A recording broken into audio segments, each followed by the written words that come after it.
Hauntings do not rise out of nothing. They are born from circumstance, from moments so heavy, so sudden, or so sorrowful that they leave an imprint on the world around them. Living in a place with this much history means you are never far from those imprints. You can feel them in the old houses, in the tide-worn paths, and in the quiet spaces where the shadows of the past still linger. Here, it is possible to form a connection, not only with the living, but with those who never truly left.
Despite our best efforts, we still do not understand what creates a ghost. But tragedy seems to play a role. Sudden endings, unfinished stories, lives interrupted before they had the chance to settle. This coast absorbs sorrow the way a forest absorbs rain, pulling it down into the roots and holding it there for generations. For someone like me, who collects these stories, it means the land is always whispering. Some believe that our energy is pressed into the places we inhabit, leaving behind a trace of who we were like grooves worn in stone steps. Others believe it is the world itself that remembers us, replaying our final moments like the pain of a bruise that refuses to fade. Whatever the truth may be, we only ever catch glimpses, brief moments when the veil thins and something on the other side stirs. But every so often, if we listen closely, we can learn more. We can piece together who these spirits once were, what they loved, what they feared, and sometimes why they remain. In doing so, we give shape to the shadows and return a voice to someone time tried to forget. This is the true story of one such spirit. A child whose presence still clings to the shifting sands between Bar Harbor and Bar Island, unable or unwilling to move on. Bar Island sits just offshore from Bar Harbor, close enough that you can walk to it when the tide pulls back. The bar reveals itself twice a day, a strip of sand and stone that feels solid underfoot, but only for a little while. People treat it like a novelty now, a natural bridge that appears and disappears on schedule. But some locals know better. They know the bar has taken lives before, and they know it will likely take them again. One of the earliest tragedies happened in June of 1915, long before warning signs and tide charts were posted for summer folks from away. A 7-year-old boy named Francis Hamer set out across the bar with another child, heading toward a small camp they kept on the island.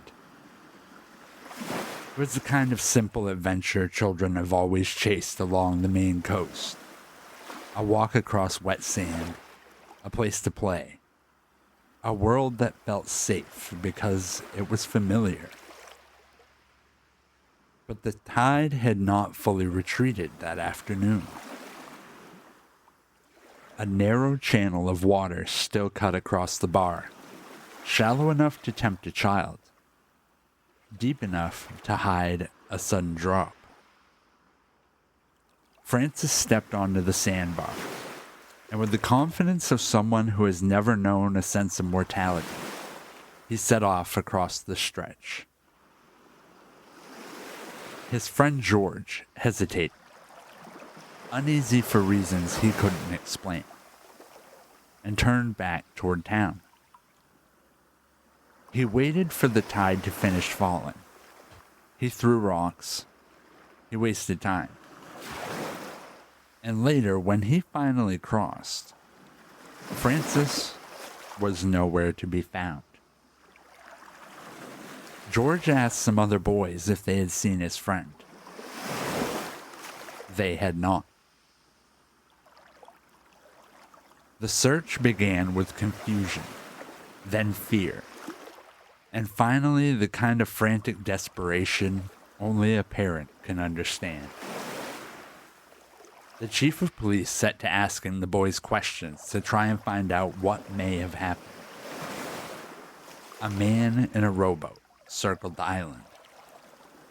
Boys ran along the shore calling Francis's name. His father came running down from Strawberry Hill, breathless and already knowing, on some level, what he was about to find. They discovered the boy in 3 feet of water, long after he should have been safe. Doctors tried to revive him. They found scratches on his face, likely from shells as the tide rolled his body. There were no witnesses, no cries for help, no moment anyone could point to say, this is when it happened. The sea simply opened beneath him, and the tide carried him away. The people in town mourned him. His family buried him at Ledgelawn Cemetery, and the bar kept its secrets. Before the tragedy, Francis Hamer was simply a boy growing up in Bar Harbor at a time when Mount Desert Island was still more working town than tourist destination. He was 7 years old, small for his age, bright-eyed, and full of the restless energy that comes naturally to children who grew up with the sea as their backyard. His family lived on Strawberry Hill, a short walk from the water.